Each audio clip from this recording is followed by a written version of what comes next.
Hello दोस्तों, आज हम बात करेंगे अभिवृत्ति या एटीट्यूड की विशेषताओं की। जो एटीट्यूड होता है, जैसे मैंने पिछली वीडियो में बताया था कि एटीट्यूड क्या होता है, क्या मीनिंग है इसका। आज हम बात करेंगे कि इनकी विशेषताएं क्या होती हैं।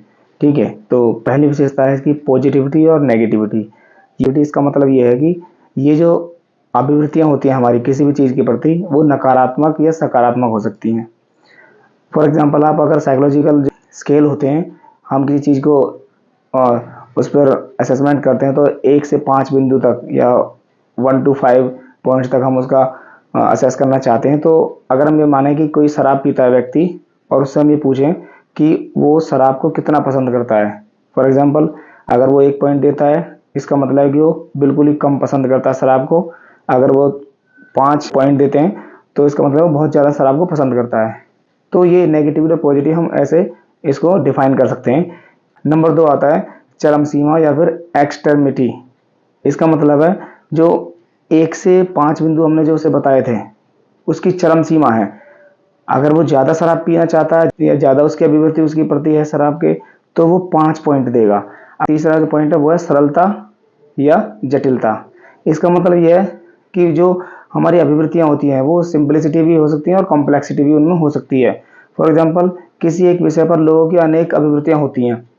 जैसे अगर हम किसी एक विषय पर किसी व्यक्ति से या कई सारे लोगों से पूछें कि स्वास्थ्य के बारे में उनका क्या विचार है, तो वो अपनी बहुत सारी अभिवृत्तियां जो उनको बताएंगे कि तो स्वास्थ्य का मतलब ये होना चाहिए या ये होना चाहिए। अगर हम बात करें कि जो विश्व शांति की बात करें, तो हर किसी देश का अलग अलग एटीट्यूड है उसमें कि विश्व शांति कैसे बनाई जा सकती है। इस तरह एक कोई बिंदु होता है, एक कोई विषय है, उसके बारे में बहुत सारे एटीट्यूड हमारे हो सकते हैं। चौथा पॉइंट है केंद्रिकता या सेंट्रलिटी।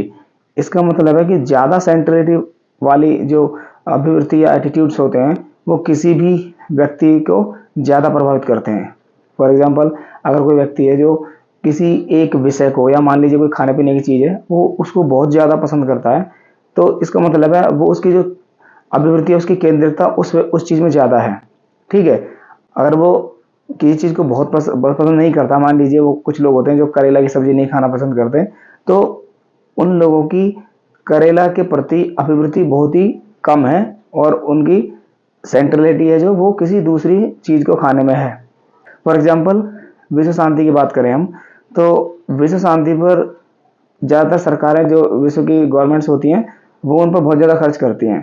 तो ये एक नकारात्मक अभिवृत्ति का उदाहरण हो सकता है, क्योंकि विश्व शांति के लिए सैनिकों पर बहुत ज़्यादा खर्च करना अपने आप में एक नकारात्मकता दिखाता है कि भाई हमें अगर शांति ही बनाए रखनी है, तो लड़ाई झगड़ा या पैसा उस पर क्यों खर्च करें, या हम सैनिकों पर क्यों खर्च करें। सैनिकों पर खर्च करने का मतलब है कि हम जो लड़ाई झगड़ा है उसको बढ़ावा दे रहे हैं।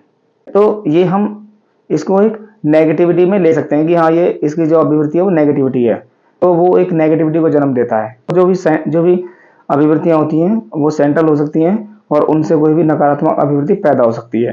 जैसे शिक्षा के प्रति लगाव, किसी जो स्टूडेंट है उसकी केंद्रितता को पढ़ाई की तरफ दिखाता है कि उसकी पढ़ाई की तरफ केंद्रितता ज़्यादा है, उसका एटीट्यूड्स की जो सेंट्रलिटी है वो पढ़ाई की तरफ ज़्यादा है। इसका मतलब ये है कि जो दूसरी चीज़ें होंगी, बच्चा उन चीज़ों के प्रति सेंट्रलिटी उसकी कम होगी उसमें।